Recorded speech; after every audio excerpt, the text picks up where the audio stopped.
Former Google Stadia executive and current Google Game for Cloud executive Jack Buser is back in the news, and he is holding a very important discussion in regards something that's going to be vital to the future of gaming.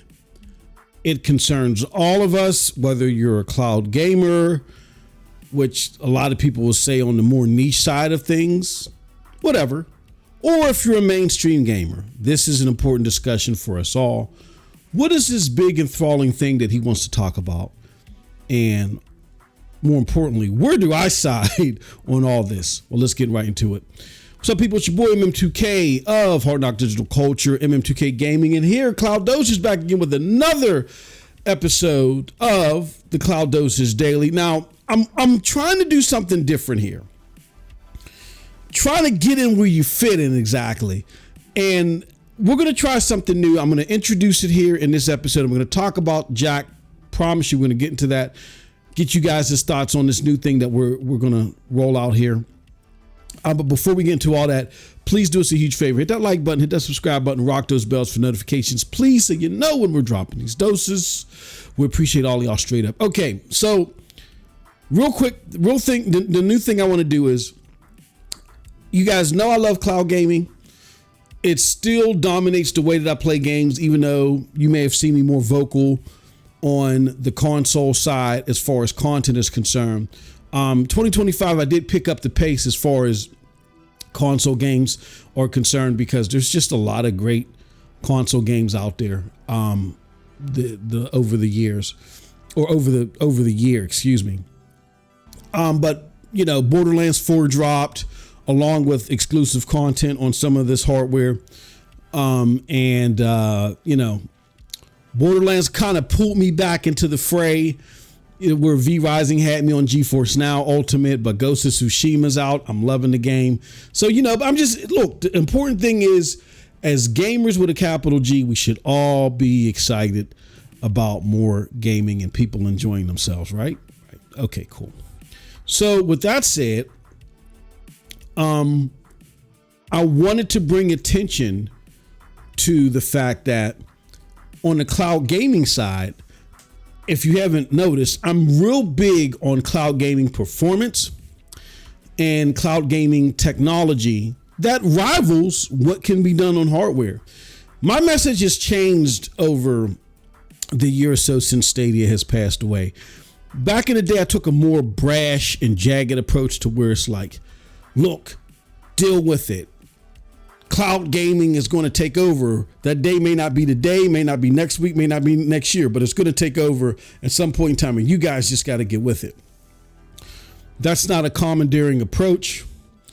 And being that I personally feel, and a lot of investors personally feel, that this may be nascent for several more years before it starts creeping itself into the mainstream gamer's portfolio more noticeably, in a more systemic way.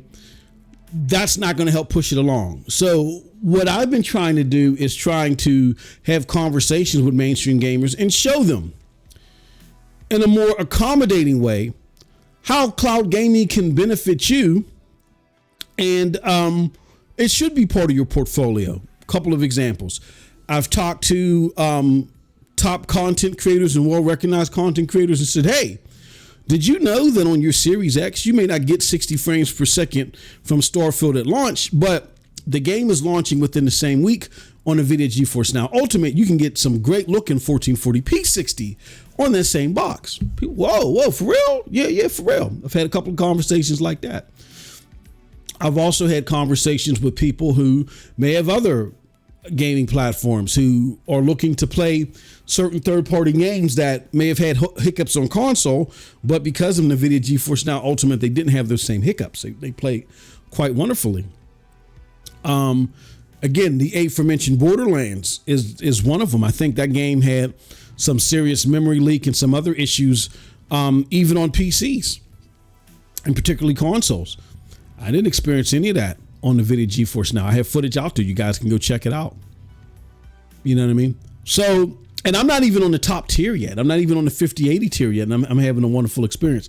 So I'm more laser focused on performance and groundbreaking, innovative integration that cloud gaming can present. That's the type of cloud gaming those are the benefits of cloud gaming that I am laser focused on. And I think it's important that everybody, whether you're focused more on access and accessibility and affordability, or if you're focused on performance, groundbreaking technology, all of this stuff, I think it's important for us to have a well-rounded perspective. And everybody that may teeter on one particular focus or whatever, highlight those positives within cloud gaming. So we're gonna try something new. It's called PCG, family of content, where I'm going to do videos, try to get other people that are more on the power side, the innovative side, the performance side. We're going to not only do videos, but try to get people to have like roundtable discussions about technologies and services like NVIDIA GeForce Now Ultimate. That's really, pushing the envelope for cloud technology and stuff, like cloud gaming technology, right? And what we're going to talk about today, which is Jack Buser and Google Cloud's AI. Stuff like that. The stuff that invigorates me are those things. The project that the former Stadia exec Aaron Hoffman John was working on with AI and things like that. All that stuff enthralls me and makes me look into the future of cloud gaming, and with excitement, and for a variety of reasons, not just access and affordability. So this is the first effort in that, and we're going to be doing shorter videos and podcasts. This actually is a bundle set where we kind of have like a mini podcast over for members. So if you want to check that out, I really deep dive this article that we're going to look at as far as Jack Buser is concerned. And I go and give detailed live reactions to everything Jack said, because Jack also did a sit down interview with Variety. In this video, we're going to look at this summarized article. But if you want to see my full-fledged thoughts and opinions on everything Jack said in that podcast, definitely hit that membership button. This initial video we're going to make available to all tiers, but the subsequent videos will be available to the middle tier on up. So definitely check them out. Let us know what you think. And if it's something that you guys are enjoying and something that we can do regularly, on the podcast, regardless if the regular weekly content is something that I can provide because of my schedule, all other stuff. All right. So we're there with that. Let's now get into what I'm talking about here, because I'm doing a lot of Jack Buser. I'm not getting to the meat and potatoes, everything, right? So let's start doing it now. I want to show you guys something, which is this. All right. So I put this tweet out earlier, and I said, some of my favorite Google Stadia moments were covering people like Jack Buser. That is the three spaces, Aaron Hoffman, John, Dov Zimmerich, and others. Now, if you don't know who Aaron Hoffman John is, she's a former Stadia executive that I mentioned earlier that did work on the Stadia AI initiative. The name slips my memory right now, but it was something that was real groundbreaking in its approach. It was going to give people a small team of 10 the capabilities to make a game to the depth of World of Warcraft. You know what I mean? And then you have Dov Zimmerich, who is one of the co-creators of Google Stadia. Right. And I say one of my greatest joys, again, is just covering conversations and thoughts of those three people and others. I love the platform, still do, and wouldn't take back my support for a second. Why this now? Like, where's this coming from, right? Well, Jack has taken part in an important conversation, and I have thoughts. Stay tuned. And we're tuning into that right now. All right. So what is actually that? Well, Jack Buser, not too long before this recording, took part in a sit down with Variety.com and Jennifer Moss there. And he talked about, quote, Google Cloud Gaming boss Jack Buser on how AI tipped the scale this year and what was learned from Stadia's end. Right. So this is a very interesting conversation because as people are having mounting and growing concerns about AI and everybody's making AI to be the boogeyman, Jack is coming to the forefront. He's like, look, there are some things AI related that I think supersede a lot of your concerns. Now I'll talk about that real quick on the back end, but let's get into the summary of that sit down. So it says about 90% of game developers have now incorporated AI into the video game production process, according to Google Cloud Gaming chief Jack Buser, a fact that the tech giant exec has said was not true a couple of years ago. All right. This will come as no surprise to any of your listeners, he says. But this has been a year of AI. Buser said during this week's episode of Variety's Strictly Business podcast. Google, we were there at the forefront of AI, specifically AI in games. And if you look at the foundational research coming out of Google's DeepMind, a lot of stuff is related to games. Believe it or not, so we've been at the forefront of AI for games now for many years. This was the year when it became real, right? So let's look a little bit more. Let's look a little bit more into what Jack has to say. I'm gonna read some more of the article and put something up here so you guys can see Jack more recently talking about Google Games with Cloud with some of his contemporaries in other regions across the globe. And he's here in this video, he's sitting down with people with Capcom, if you're curious on what this is that you're seeing on the screen. So to continue, about 90% of game developers have now incorporated AI into the video game production process, as stated earlier in the article. Generative AI has been the main topic of conversations at every game developer conference for the past few years, but until 2025, it was a lot of vision, Buser said. It was a lot of like, these are some of the early examples of some proof of concepts, and we've seen at some of our customers. There are some early examples of where we think the industry might be going, but this year it becomes concrete. Before taking on his current role as the director of game industry solutions at Google Cloud, Buser was a key member of the team that created Google's short-lived gaming streaming service Stadia. And prior to that, he spent a decade at Sony working on the PlayStation Now, PlayStation Home, and PlayStation Plus products. With the rise and fall of Stadia, which shuttered in January 2023, alone, Buser has seen his share of gaming industry shifts and says all the talk surrounding an AI revolution over the past few years was, until now, just talk. Heading into 2026, it's all reality. It's only growing. Quote, this has been really a year of watching all of the vision, all of the prediction that we had from a couple of years ago actually become real, and it's been just tremendous to watch. Buser said, even so often in the games industry, you get this wave of technological breakthrough. We're in the middle of one right now with AI, but we've seen this kind of thing before. Those of your listeners that have played games for a long time will remember when games went 3D, when they went from cartridge to CD-ROM. You had this huge transformation in the industry. Well, after CD-ROMs, games just looked and played differently. Development teams looked and developed differently. The industry went through this radical shift in those days.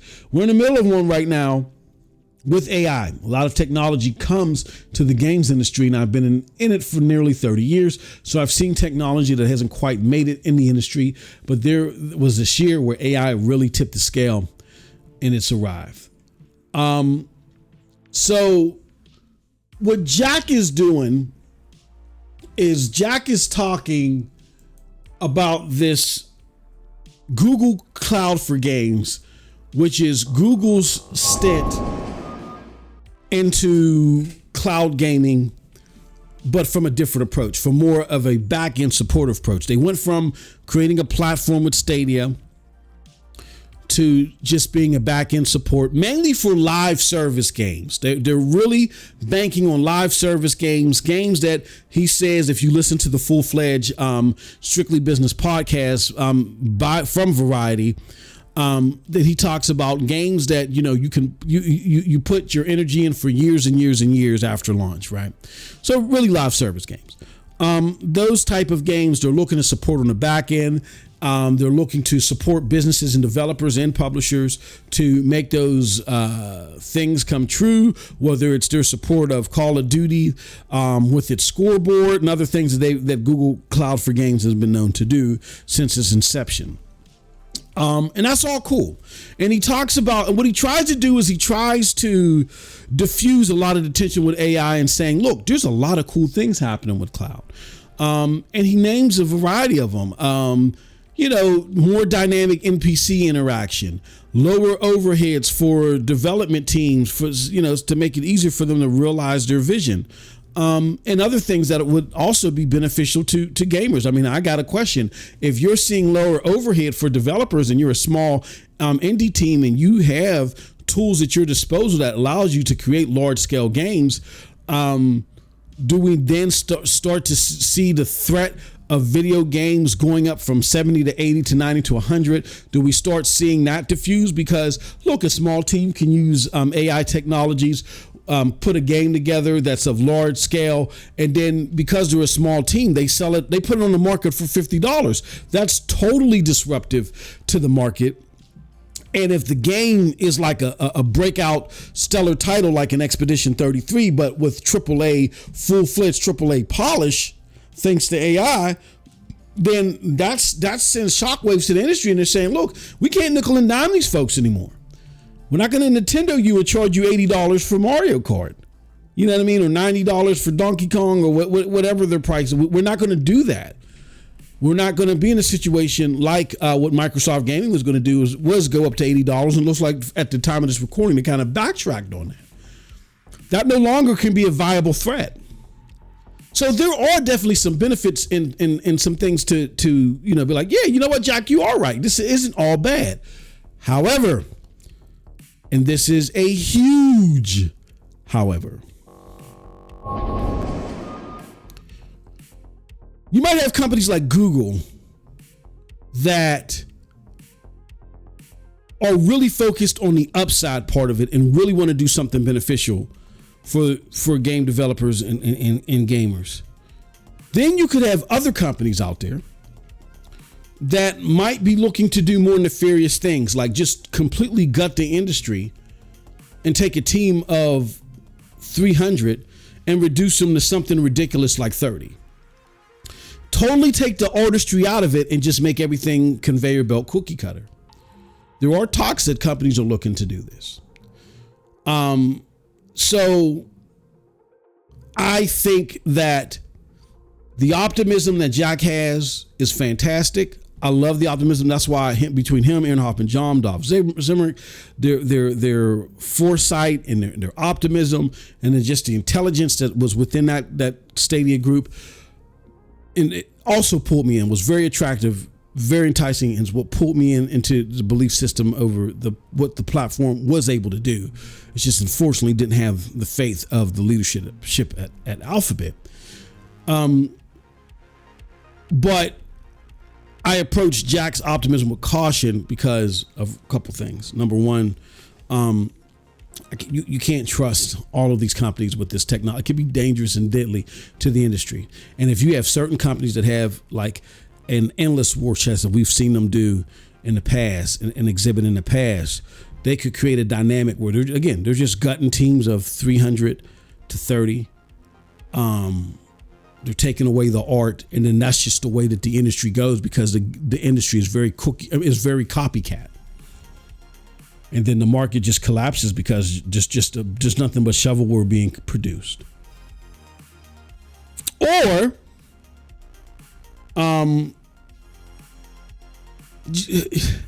we get all invested in this theory or whatever, and let's be honest, because there's not I hate to say it, but there's not a Google graveyard meme for nothing. And I don't mean this against Jack. I'm not slighting Jack. Just like I love Jack and I love his vision. I think Jack is a visionary. And I think the companies that he's with at the times where he's like 20 steps ahead. And I don't think the companies appreciate his visionary prowess. So they're not willing to do the long haul investment in and go through the maturation phases of the things that he puts forth, and it gets killed too soon. I think, PlayStation Home is one of them, and we all laughed at it. Us Xbox enthusiasts and hardcore Xbox, we laughed at it. But now that you look at the state of gaming right now, oh my goodness. So visionary. And then if you listen to this podcast, you'll see the visionary pillars and what Jack is talking about with AI. But PlayStation is one thing. Google, I don't know. So there's a lot that Jack says that really, rings a bell with me. And like, yes, I get it, Jack. But but everybody's not Jack, and everybody doesn't have Jack's intentions, right? So I agree and I disagree. And I go over that in complete detail in the members video. So definitely check that out, where I not only live react again to the entire Strictly Business podcast that he sat down and did with Roddy. There's a lot more. There's a lot more meat and potatoes that he goes over in the podcast, and is in that article that we just read. There's a lot more meat and potatoes, but then I give a full reactionary breakdown of my thoughts about it and all that other good stuff.